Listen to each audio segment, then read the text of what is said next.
Hello, I'm JW, and this time we've got a travel adapter to have a look at. And as you may have expected, it's a relatively old one, probably 2 or 3 decades old. Still in the original box here, and the box has been opened, so it probably has been used at least once, but still all complete in there.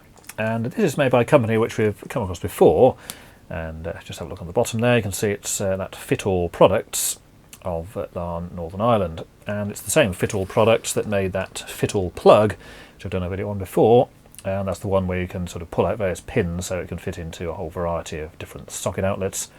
The intention being that if you're sort of travelling around or something, you can attach it to your mobile disco or something, and therefore be able to plug it into pretty much any house, your residence, or wherever you went to. And this is actually built along a similar line, so let's open the box and have a look inside. Now, so this is in the original box here, and it's got some drawings on the outside of various plugs and things that you can plug it into.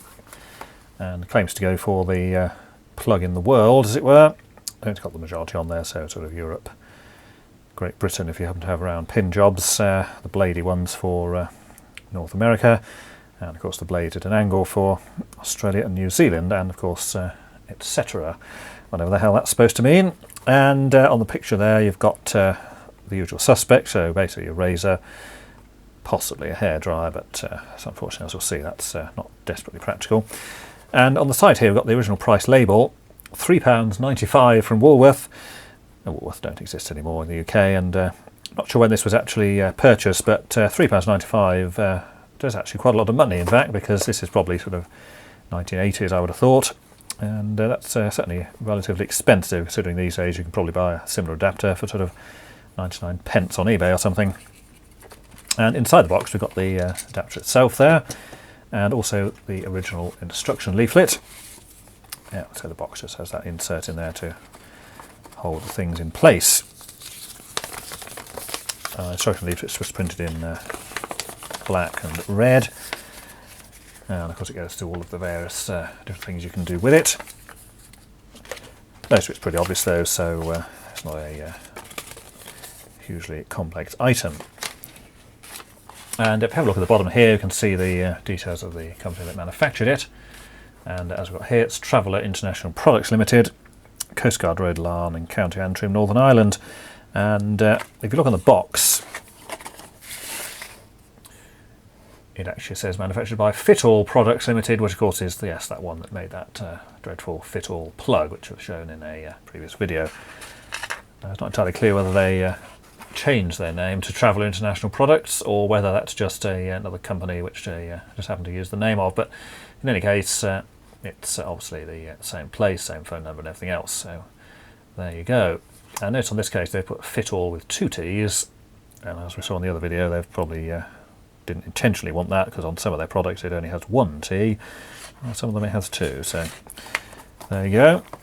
And back of the box here, you can use it with electric shavers, hairdryers and calculators. And again, this really puts the particular age on it, because this will be in an age where calculators were not battery powered, they had to plug into the main, so again, probably talking to 1980s or so at the very latest. Interestingly, this part here about the use with 2-pin plugs is actually a label that's been stuck on afterwards, presumably because they had complaints of people buying this assuming they could just put in their usual 3-pin plug, and then of course they found they couldn't. And bearing in mind this would all be sealed up when it was in the shop, so it wouldn't be necessarily obvious that it was only for a 2-pin device. And of course, as usual, at the bottom, this is an adapter and does not provide voltage changes. Obviously, it's fairly obvious, because if it was, it would be a huge, great big transformer. Now, so the instructions are fairly obvious. Went through those in detail. I'll put a scan of these on to anyone wants to have a look at that in a bit more time there. But essentially, it's just goes through the various different types of outlets that you have. So nothing too surprising there. And as it says here, do not use on appliances over 250 watts on a lamp connection. And of course that's where you would twist out the light bulb and sort of plug it into a light fixture. And of course anything over that's likely to overload the circuit of the hotel or other place you're staying in. So let's have a look at the thing itself. So it's white tubular plastic, and it's got the logo on the top there for the design centre. I think that's long since gone. It was stuck on a whole load of products, mainly in the 1980s and I think late 70s, to give it some kind of credibility that it had been designed decently, but in reality it was probably one of these things where if you just pay them enough money, then you could stuff the label on there. And in the bottom here we've got the 2-pin socket, and this is where you would plug in the device that you're using, so say the electric shaver for example, or some other item. And this is really why on the box here it's showing the picture of a hairdryer.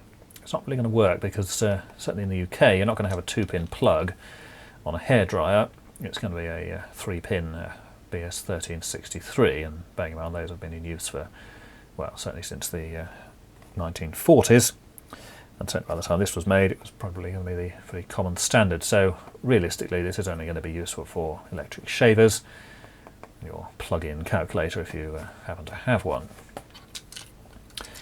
Now take the lid off, that's just a plastic cover, and the first thing we've got is this Edison screw type thing, and that's of course what you would shove into the light fixture of the hotel you're staying in, hopefully not overloading it and taking out all of the equipment in the whole building. And this part just pulls off, and then we've got some pins there, so we'll look at that in a minute. And that's just a little adapter there, and these two parts will separate. And then inside we've got the bayonet, or B22 fixture there, and again that could go into a light fitting if you happen to have one, although realistically abroad it's going to be one of these because very few countries actually use this type of thing for light fixtures. Now the thing itself obviously got the say stocking on the bottom, and this is where it sort of has a striking similarity to that Fittall plug which was shown in the other video. And you see these pins can be angled, so that would be for your Australian type of arrangement, or obviously vertically for the US, and I think China has something similar to that as well. Notice how bendy and movable these are. There's no real fixing going on there, it's just purely the fact that they're held on a spring, and when you pull it out it just rests on the bit of metal underneath, and of course turning it back it will drop back into the housing of the device. And if we turn this plate around, the next thing we come to are some round pins, so they will just fall out.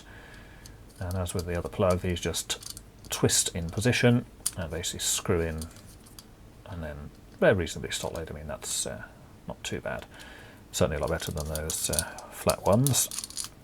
And then by turning it further, another pair of somewhat larger round pins can be used. And again, it's the same deal, just by turning those, they'll screw into place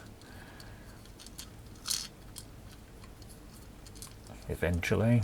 And again, that's just for the whatever outlet you've got, and they're, again, pretty solid once they're actually screwed in like that. So there's all of the component parts there. Not too bad in terms of construction. This is a bit dubious here, the bayonet fitting into that Edison screw cap there, and of course the bladed pins are decidedly wonky, and really if you're going to put that in the wall it's not exactly going to be very secure, but then say it's only for a shape or something, it's not going to be there for any kind of extended time. So until next time, thanks for watching.